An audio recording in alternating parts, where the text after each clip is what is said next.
혹시 이런 음식 매일 드시고 계신가요?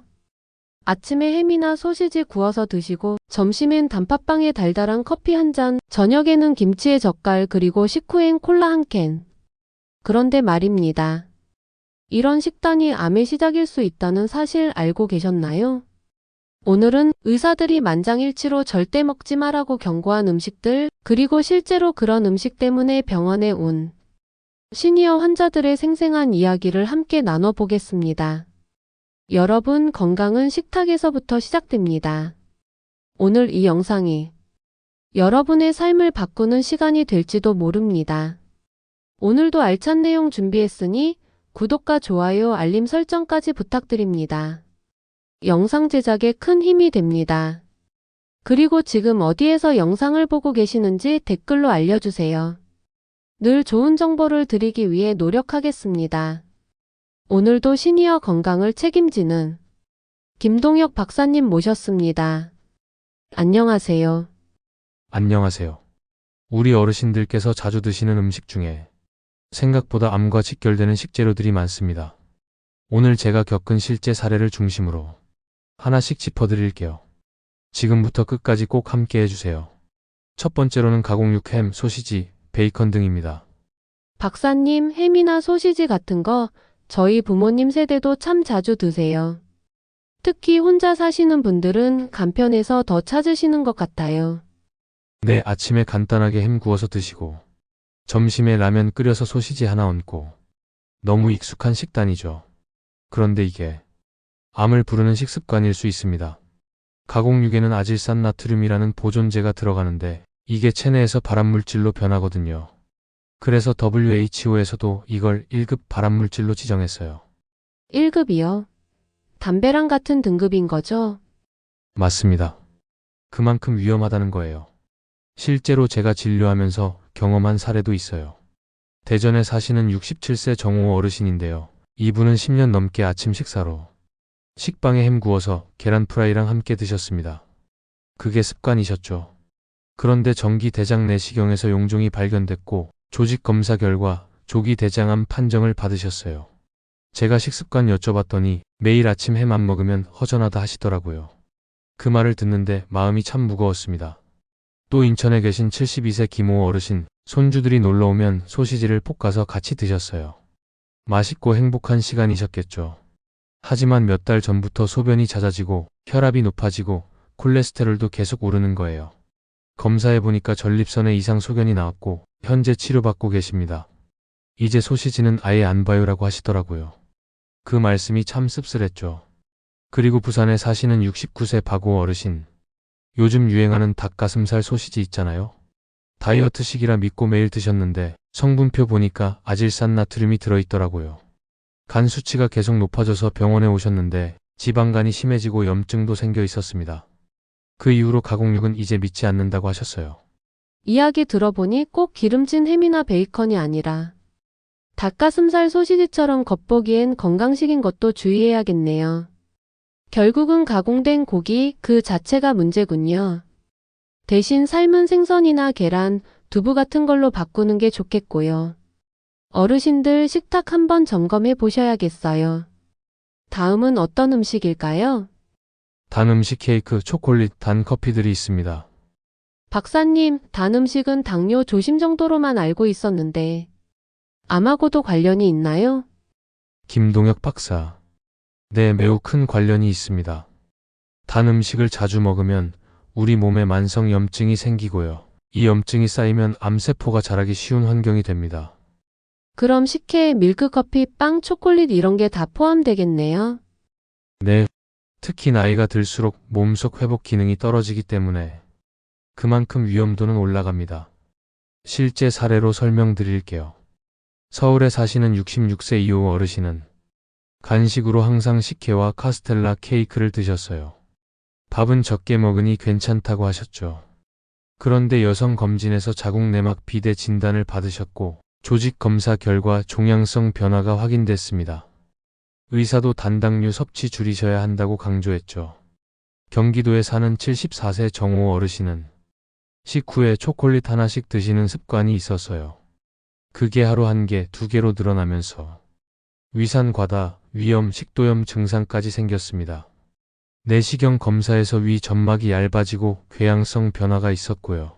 이후 조직 검사에서 종양 의심 소견이 나와 큰 병원으로 옮기셨죠. 광주에 사시는 65세 최후 어르신은 혼자 사시다 보니 외로움을 단 음식으로 달래셨다고 해요. 단 커피, 카라멜 캔디, 초코 우유를 습관적으로 드셨죠. 그런데 체중은 늘고 복부 비만이 생기면서 지방간, 고지혈증 진단을 받았고 정기 검진에서 유방 이상이 발견돼 결국 유방암 수술까지 받으셨습니다. 와단계 마음을 편하게 해주는 줄 알았는데 몸에는 정말 무서운 영향을 주네요. 특히 하루하루의 작은 습관이 몇 년 뒤 암이라는 결과로 돌아온다니 오늘부터라도 조심해야겠어요. 달콤한 게 당기실 땐 과일, 견과류, 고구마 같은 자연스러운 단맛으로 바꿔보는 것도 좋은 방법이겠죠. 그럼 다음은 어떤 음식이 기다리고 있을까요? 튀긴 음식이에요. 치킨, 감자튀김, 고로케 같은 것들이죠.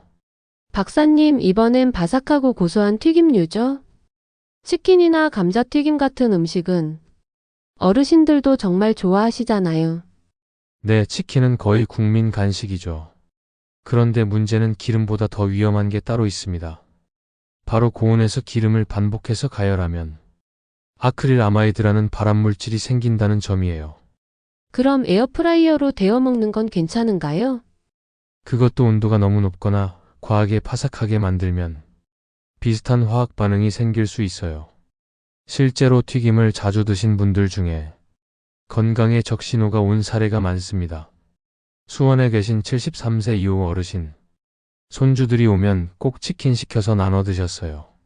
행복한 시간이셨겠죠. 그런데 얼마 전부터 소변이 자주 마렵고 밤에 자다 깨는 일이 늘어났어요. 기름진 식습관, 특히 튀김류 섭취를 줄이라는 조언을 들으셨어요. 강릉에 사는 68세 황후 어르신은 냉동 고로케를 에어프라이어에 데워 드셨어요. 겉은 바삭, 속은 부드럽다고 자주 드셨는데요. 검사해보니 간 수치와 중성지방 수치가 올라가 있었고 내시경에서 위 점막이 손상된 상태였습니다. 이후 튀김류를 끊고 채소 위주 식단으로 바꾸셨어요. 대구에 계신 70세 김호 어르신은 시장 통닭이 유일한 낙이라고 하셨어요.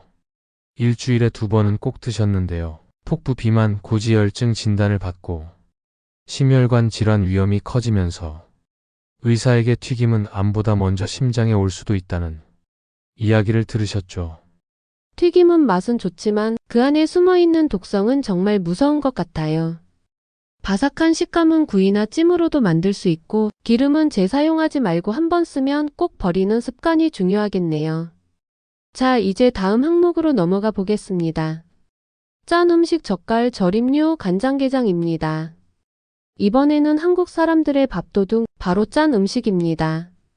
김치, 젓갈, 장아찌 없이는 밥 못 먹는다는 분들 정말 많으시죠. 그렇죠.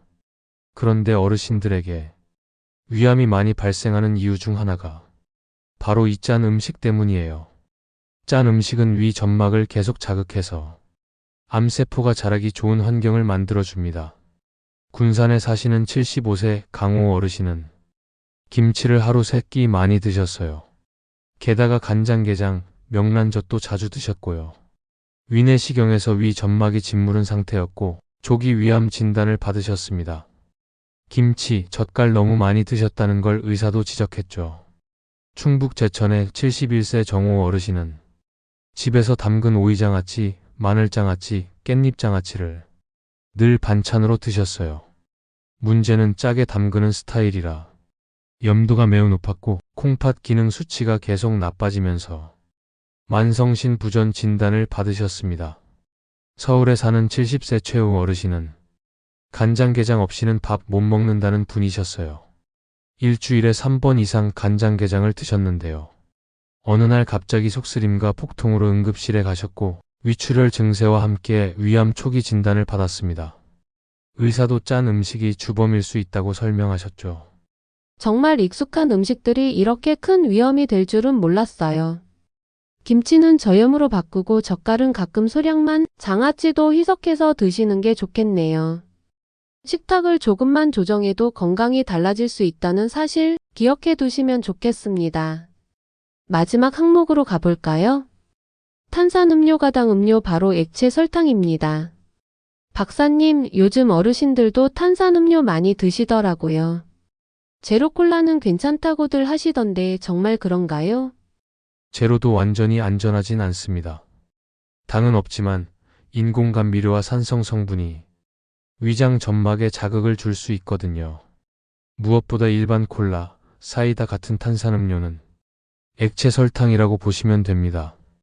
대전에 사는 65세 정호 어르신은 밥 먹고 나면 입가심으로 제로콜라가 습관이셨어요. 당은 안 먹는다고 안심하셨는데 위험이 심해지고 간 수치도 높아졌습니다. 그 후로는 보리차로 바꾸고 많이 호전되셨어요. 울산에 사는 69세 김호 어르신은 편의점에서 파는 캔 음료를 하루에 23개씩 드셨어요. 폭부비만이 생기고 지방간 진단을 받았고 검사에서 간 기능 이상과 함께 간경변 초기 상태로 진단됐죠. 부산의 70세 이호 어르신, 식사 후에 사이다 한 캔은 꼭 드셨대요.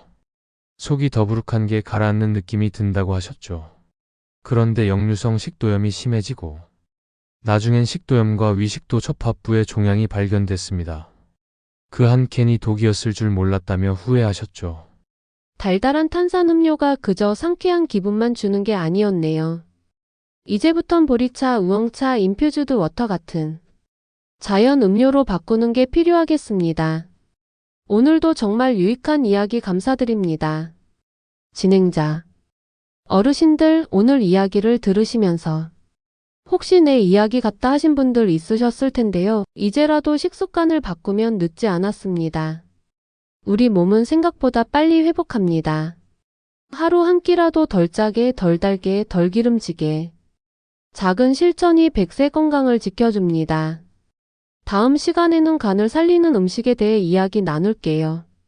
건강하게 오래오래 함께해요. 지금까지 100세 건강 톡톡이었습니다. 오늘 영상이 도움되셨다면 구독과 좋아요 부탁드려요. 다음 시간에 더 좋은 건강 정보로 찾아뵙겠습니다. 감사합니다.